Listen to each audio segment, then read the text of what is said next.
बच्चे स्टेज के पास आ जाएं। तो अब तकरीर के लिए अजमतुल्लाह हबीब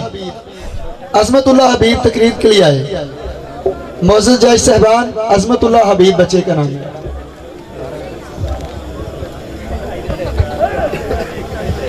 अस्सलामु अलैकुम व रहमतुल्लाहि व बरकातुहू। नहमदुहु व नसल्ली अला रसूलिल करीम। अम्मा बाद फाउज़ बिल्लाहि मिनश शैतानिर रजीम।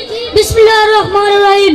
मैं आपके सामने जिस मौजू पर लफ्ज़ करने का मौका मिला है वो है यौम आज़ादी। आज़ादी का लफ्ज़ आप सब ने कई बार सुना होगा। आज़ादी का मतलब गुलामी है, जिसके गले में गुलामी का फंदा लग जाता है।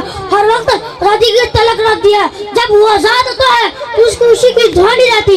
बेशक हम आज़ाद हैं तो इसको खुशी की, बेशक हम आज़ाद हैं उस और सिर्फ आज़ादी के लफ्ज़ से मुबक्कब है, मगर हकीकत में हमारे बड़ों ने हिंदुस्तान की गुलामी में अपने आप को जकड़े हुए देखा तो फिर कई घर बेघर हो गए, बच्चे सी बक रहे, जवान बेटियों ने अपने माँ बाप कुर्बान कर दिए।